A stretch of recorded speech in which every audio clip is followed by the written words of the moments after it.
English నేర్చుకోవడం అనర్గళంగా మాట్లాడడం మీ కల వెంటనే కాల్ చేసి క్లాసెస్కి రిజిస్టర్ అవ్వండి.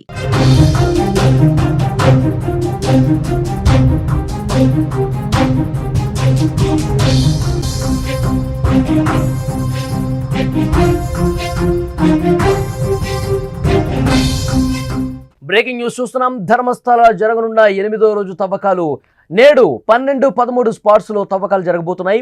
ఈ రోజు మరికొన్ని శవాలు బయటపడే అవకాశం స్పష్టంగా కనిపిస్తుంది. నిన్న 11వ స్పాట్ లోనే 4 అస్థి పంజరాలు లభ్యమయ్యాయి. దుస్తులు, చెప్పులు కూడా దొరికినట్టు సమాచారం. ఇప్పటి వరకు 6, 11 స్పాట్స్ లో మాత్రమే శవాలు దొరికాయి. కొత్త ప్రదేశాలు చూపిస్తానంటున్నాడు సాక్షి. మరో 17 ప్రదేశాలను సర్వే చేసి తవ్వే అవకాశం ఉన్నట్టుగా కనిపిస్తోంది. ఇప్పుడు దేశం మొత్తం కూడా ఒకే విషయం గురించి చర్చ జరుగుతోంది.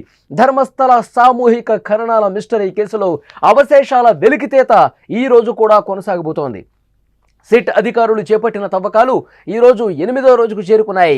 గతంలో వచ్చిన పుకార్లు, అనుమానాలకు బదులుగా ఇప్పుడు వెలుగులోకి వస్తున్న అస్థిపంజరాలు ఆధారాలు అందరినీ షాక్కి గురి చేస్తున్నాయి. 12, 13 స్పాట్లలో జరిగే తవ్వకాల్లో మరికొన్ని అస్థిపంజరాలు, ఎముకలు బయటపడే అవకాశం ఉంది. ఈ తవ్వకాలు అత్యంత జాగ్రత్తగా ఫోరెన్సిక్ నిపుణుల సమక్షంలో కొనసాగుతున్నటువంటి పరిస్థితి. నేడు మరిన్ని ఆధారాలు, శవాలు ముఖ్యంగా బయటపడబోతున్నాయని తెలుస్తోంది. 11 స్పాట్లో జరిపిన తవ్వకాల్లో 4 అస్థిపంజరాలు బయటపడ్డాయి. వాటితో పాటు దుస్తులు, చెప్పులు, ఇతర వస్తువులు కూడా దొరకటం కలకలం రేపుతోంది. ఈ ఆధారాలను ఫోరెన్సిక్ పరీక్షల కోసం పంపించారు. ఈ అస్థిపంజరాలు ఎవరివి, వీళ్ళది సహజ మరణమా లేదా హత్య అనే ప్రశ్నలకు సమాధానాలు దొరకాల్సినటువంటి పరిస్థితి ఉంది.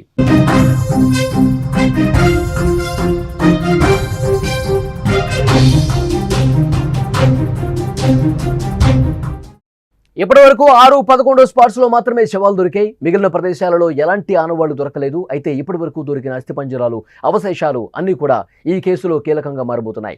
ఇప్పటి వరకు సాక్షి ఇచ్చిన సమాచారం ఆధారంగానే అధికారులు తవ్వకాలు కొనసాగిస్తున్నారు. నిన్న సాక్షి కొత్త ప్రదేశాలు చూపిస్తానంటూ అధికారులకు తెలిపాడు. దీంతో మరో 17 ప్రదేశాలు సర్వే చేసి తవ్వే అవకాశం ఉంది. మొదట సాక్షి చెప్పిన 13 స్పాట్స్ లో ఈరోజు చివరి రోజు అయ్యే అవకాశం ఉంది. ఎందుకంటే 12, 13 స్పాట్స్ లో అస్థిపంజరాలు ఎక్కువగా ఉండే అవకాశం ఉంది. ఒకవేళ 12 స్పాట్లోనే ఎక్కువగా అస్థి పంజరాలు దొరికితే, ఎక్కువగా శవాలు అక్కడ దొరికితే కనుక, మృతదేహానికి సంబంధించినటువంటి ఆధారాలు అక్కడ దొరికితే కనుక రేపు 13వ రోజు ఈ తవ్వకాలు జరిపే అవకాశం కనిపిస్తోంది.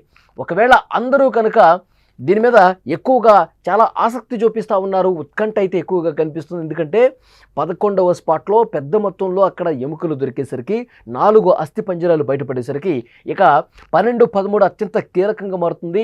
సాక్షి కూడా చాలా స్పష్టంగా చెప్తా ఉన్నాడు. ఆ పారిశుద్ధ్య కార్మికుడు 12, 13 స్థానంలో ఎక్కువ సంఖ్యలో నేను మృతదేహాల్ని ఇక్కడే పూడ్చిపెట్టాను అని చెప్తా ఉన్నాడు. ఇక్కడ ఎక్కువ దొరికితే మాత్రం మరొక సంచలనం నమోదయ్యే అవకాశం కనిపిస్తుంది. ఇప్పటికే 6వ స్పాట్లో కొన్ని దొరికాయి, 11 స్పాట్లో 4 అస్థిపంజరాలు దొరికాయి. ఇప్పుడు 12, 13 స్పాట్లో మరిన్ని ఎముకలు, అస్థిపంజరాలు దొరికితే మాత్రం ఇక ఈ కేసు దేశవ్యాప్తంగా అతిపెద్ద సంచలనం నమోదయ్యే అవకాశం కనిపిస్తుంది. అతను మళ్ళీ చెబుతా ఉన్నాడు, ఇంకా పెద్ద మొత్తంలో మీకు ప్లేసెస్ చూపిస్తాను, ఇంకా చాలా ప్రాంతాల్లో నేను పాతిపెట్టి ఉన్నాను, ఈ ప్రదేశాల్లో నేను 100కు పైగా మహిళల మృతదేహాలకు సంబంధించినటువంటి ఇవన్నీ కూడా నేను పూడ్చిపెట్టాను, వాటికి సంబంధించినటువంటి జ్ఞాపకం నాకు గుర్తొస్తుంది, ఎక్కడ పూడ్చిపెట్టాను, ఎక్కడ నేను ఇదంతా ఖననం చేశాను, ఇవన్నీ కూడా అక్కడ సిట్ అధికారులకు చెబుతూ ఉంటే ఎవరైతే కూలీలు తవ్వుతున్నారో వాళ్ళందరూ కూడా వాళ్ళలో ఒక ఉత్కంఠ కనిపిస్తోంది. ఎందుకంటే ఈ సాక్షి ఏదైతే చెప్తున్నాడో అక్కడ కొన్ని అవశేషాలు బయటపడటంతో, మరికొన్ని ప్లేసెస్ చూపిస్తాను అనడంతో అక్కడ ఉన్నటువంటి పనిచేసే వాళ్ళందరూ కూడా మరింత షాక్కి గురవుతున్నటువంటి పరిస్థితి. చాలా పెద్ద సంఖ్యలో నిన్న బంగ్లాగుట్టలో సిట్ అధికారులు తవ్వకాలు జరపడంతోనే 4 అస్థిపంజరాలతో పాటు అక్కడ దుస్తులు కనిపించాయి, లేడీస్ చెప్పులు కనిపించాయి. ఈ రోజు కూడా బంగ్లాగుట్ట ప్రదేశంలోనే తవ్వకాలు ఎక్కువ జరిగే అవకాశం కనిపిస్తోంది. ముఖ్యంగా బంగ్లాగుట్ట గురించి కొన్ని విషయాలు మనం మాట్లాడుకోవాలి. ధర్మస్థలంలోని బంగ్లాగుట్ట చూసేందుకు అక్కడ సాధారణ అటవీ ప్రాంతంలా కనిపిస్తుంది. దాని భూమి లోపల చాలామంది ప్రాణాలు గాల్లో కలిసిపోయాయని స్థానికులు కూడా చెప్పుకుంటున్నారు. అందుకే అధికారులు తవ్వకాలు మొదలుపెట్టినప్పటి నుంచి ఈ ప్రాంతం మీదే అందరి దృష్టి ఉంది. నిన్న అంటే దర్యాప్తులో భాగంగా 11 స్పాట్లో తవ్వకాలు జరిపినప్పుడు కొన్ని అస్థిపంజరాలు బయటపడ్డాయి. ఇవి కేవలం అస్థిపంజరాలు కాదు, 100 మందిలో మిస్ అయిన 4 ప్రాణం లేనటువంటి శరీరాలు మాత్రమే. ఇంకా కొన్ని రహస్యాలు బంగ్లాగుట్టలో పాతి పెట్టబడ్డాయన్నది చాలామందికి తెలియదు.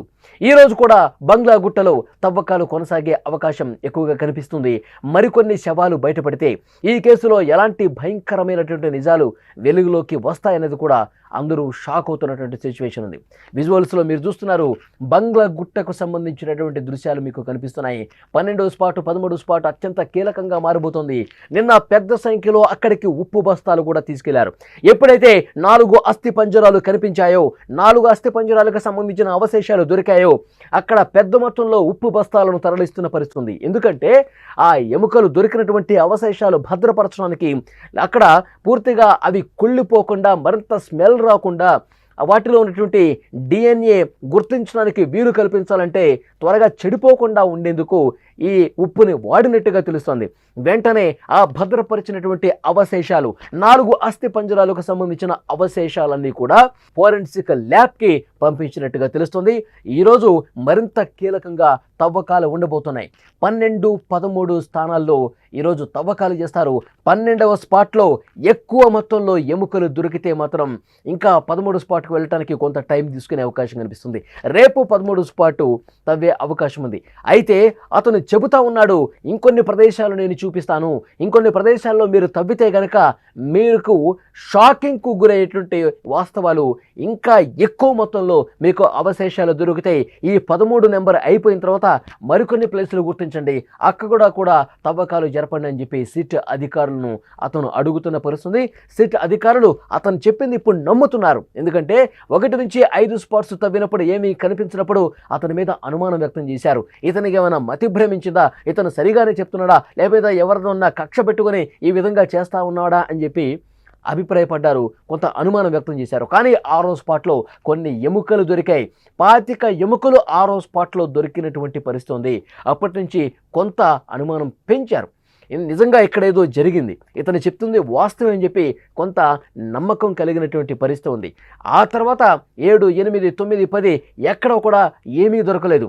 ఇప్పుడు 11వ స్పాట్లో పెద్ద సంఖ్యలో 4 అస్థి పంజరాలకు సంబంధించిన అవశేషాలు, అంటే 4గురిని పాతిపెట్టినటువంటి విషయానికి సంబంధించి వాళ్ళకి ఆధారాలు లభించినట్టుగా తెలుస్తోంది. మరి అతను కొత్త ప్లేసులు కూడా చూపిస్తాను, అక్కడ కూడా తవ్వండి అంటుంటే ఇంకా ఎన్ని మృతదేహాలు బయటకు వస్తాయి? మొత్తంగా ఈ ధర్మస్థలలో బంగ్లా గుట్ట ఒక శవాల దిబ్బగా, శవాల గొంపగా అక్కడ మారిపోయినటువంటి పరిస్థితి ఉంది. ఇన్ని దారుణాలు ధర్మస్థలలో జరిగాయి. శ్రీ మంజునాథ క్షేత్రంలో, పవిత్ర పుణ్యక్షేత్రంలో ఇన్ని దుర్మార్గాలు జరిగాయా? మహిళల్ని ఈ విధంగా చెరబట్టారా? మహిళ ఒంటరిగా కనిపిస్తే చాలు ఆ మహిళ మాన ప్రాణాలు లేకుండా చేశారా?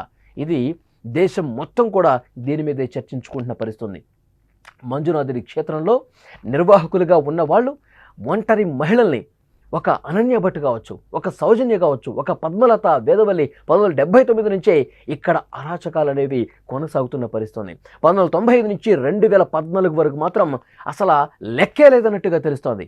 అంత విశృంఖలాత్మకంగా మంజునాథుడి క్షేత్రంలో ఇన్ని దారుణాలు చోటు చేసుకున్నాయని ఇప్పుడు బయటకు వస్తున్నటువంటి పరిస్థితి ఉంది. గతంలో కూడా చాలా మిస్సింగ్ కేసులు నమోదైన, చాలా అత్యాచారాలు, హత్యలు జరిగిన ఎవరూ కూడా ఈ స్థాయిలో సీరియస్గా తీసుకున్న పరిస్థితి లేదు. ఎందుకంటే మంజునాథ క్షేత్రంలో కావాలని తనువు చాలించే వాళ్ళు ఉన్నారు. ఎందుకంటే ఆ మంజునాథుడి క్షేత్రంలో నేత్రావతి నది ఒడ్డున మరణిస్తే గనక డైరెక్ట్గా పుణ్యం దక్కుతుంది, ఆ మంజునాథుడి సేవ చేసుకునే భాగ్యం దొరుకుతుంది, స్వర్గప్రాప్తి దొరుకుతుందని చెప్పి ఇక్కడికి వచ్చి వృద్ధులు కావచ్చు, లేదంటే వయసులో ఉన్నవాళ్ళు కూడా ఆ శ్రీ మంజునాథుడి మీద భక్తితో ఇక్కడ తనువు చాలిస్తారు అని ఇక్కడ ప్రచారం చేశారు పెద్ద ఎత్తున. వాళ్ళు ఎందుకు ఆ విధంగా ప్రచారం చేశారు అంటే, వాళ్ళు ఎందుకు ఆ విధంగా అందరి మెదళ్ళలో దాన్ని నాటారు అంటే కనుక, ఈ హత్యలన్నీ అత్యాచారాలను చేసి చంపి పడేస్తుంటే వాటి ఖాతాలో ఇవి కూడా పడేయవచ్చు. ఇక్కడ ఎవరైనా చంపి పడేశారు అంటే కనుక ఇది సూసైడ్ చేసుకున్నటువంటి లెక్కలోకి కలిపేస్తూ వాళ్ళు ఇన్ని రోజులు కూడా డ్రామా ప్లే చేశారనేది చాలా స్పష్టంగా అర్థమవుతుంది. ఇవన్నీ కూడా బయటికి రావాల్సిన అవసరం ఉంది. జయంత్ టీ అనే ఒక ఆర్టీఐ కార్యకర్త, ఆర్టీఐ ద్వారా అతను ఇన్ఫర్మేషన్ అడిగినప్పుడు మనకి తెలిసింది ఏంటి, అక్కడ బెల్తంగడి పోలీస్ స్టేషన్లో ఉన్నటువంటి పోలీసులు ఇచ్చినటువంటి ఇన్ఫర్మేషన్ ఏంటో ఇప్పుడు ప్రజలందరూ కూడా దాన్ని క్వశ్చన్ చేస్తున్నటువంటి పరిస్థితి ఉంది. ఎందుకంటే కొన్ని వందల ఆత్మహత్యలు చేసుకున్నా, లేదంటే మిస్ అయినా, అసహజ మరణాలు నమోదు చేసుకున్నా వాటికి సంబంధించిన రికార్డులన్నీ కూడా మాయం చేశారు. ఒక పద్ధతి ప్రకారం అవన్నీ కూడా అరెస్ట్ చేసుకుంటూ వచ్చారు. దీనికి ఇది ఎవరి ఆదేశాలతో, ఎవరి మెప్పు పొందడం కోసం పోలీసులు ఈ విధంగా ప్రయత్నించారు అంటే, ఎవరైతే ఈ అన్ని మృతులకు సంబంధించి కారణం ఎవరైతే ఉన్నారో, ఆ నిర్వాహకుడు ఎవరైతే ఉన్నారో అతనికి సంబంధించిన వాస్తవాలు వెలుగులోకి రావాల్సిన అవసరం ఉంది. డెఫినెట్గా ఇవన్నీ కూడా మరుగున పడేయటానికి, వాస్తవాలు బయటకు రాకుండా ఉండటానికి పోలీసు అధికారులు కూడా కొంతమంది సహకరించారు అన్న సమాచారం వస్తుంది. సో డెఫినెట్గా జయంత్ టీ అనే వ్యక్తి మరొకసారి చెప్తా ఉన్నాడు సిట్ అధికారులకి, ఒక 12 నుంచి 13 ఏళ్ల బాలికను పూడ్చిపెట్టడం నేను కూడా చూశాను. ఇంకా చాలా దారుణాలు ఉన్నాయి. నాతో పాటు చాలామంది ధర్మస్థల గ్రామస్తులు కావచ్చు, ఉజిరే గ్రామస్తులు కావచ్చు, బెల్తంగడి గ్రామస్తులు కావచ్చు, వీళ్ళందరికీ చాలా విషయాలు తెలిసాయి. వాళ్ళందరూ కూడా త్వరలోనే బయటకు వస్తారు. ఇప్పుడు సిట్టు దర్యాప్తు చాలా నిష్పక్షపాతంగా జరుగుతుందని చెప్పి నమ్మకం మాకు కలిగింది కాబట్టి మేము బయటకు వస్తున్నాము. మరింత సమాచారం చెప్పడానికి మరికొంతమంది గ్రామస్తులు కూడా మీ దగ్గరికి వస్తారు అంటూ అతను చెప్తున్నాడు. సో డెఫినెట్గా అందరూ కూడా షాక్కి గురవుతున్నారు. 11వ స్పాట్లో 4 అస్థి పంజరాలు బయటపడటం, పెద్ద సంఖ్యలో ఎముకలు బయటపడటంతో ఇప్పుడు 12, 13 స్పాట్లలో కూడా ఇంకా చాలా మృతదేహాలకు సంబంధించినటువంటి అవశేషాలు బయటపడతాయి. ఈ 4 అస్థి పంజరాలు ఇప్పుడు ఏవైతే దొరికాయో అవి మహిళలు అన్నట్టుగా ప్రాథమికంగా అంచనా వేస్తున్నారు. ఎందుకంటే వాటిని ల్యాబ్ కూడా పంపించిన పరిస్థితుంది. ఆ రిపోర్ట్ ఇచ్చిన తర్వాత వాస్తవాలు అనేవి ఇంకా బయటకు వస్తాయి. ఈ దుర్మార్గాలు చేసిన వాళ్ళ వెన్నులో వణుకు మొదలైంది. ఇన్ని రోజులు వాళ్ళు ఆడింది ఆట, పాడింది పాటగా కొనసాగింది. ఎందుకంటే ఇక్కడ ఉన్నటువంటి స్థానిక అధికారులు, పోలీసులు కూడా అతనికి కొమ్ము కాసి ఈ హత్యలకు, ఈ క్రైమ్కు వంత పాడినటువంటి పరిస్థితి ఉంది. శ్రీ మంజునాథ క్షేత్రంలో ఇక వాళ్ళ ఆటలు సాగవు. అతి త్వరలోనే వారి బండారం మొత్తం బయటపడుతుంది. అత్యంత కఠినంగా భారత చట్టాల ప్రకారం వాళ్ళు శిక్షకు గురవుతారని అక్కడి స్థానికులు కూడా నమ్ముతున్నటువంటి పరిస్థితి ఉంది.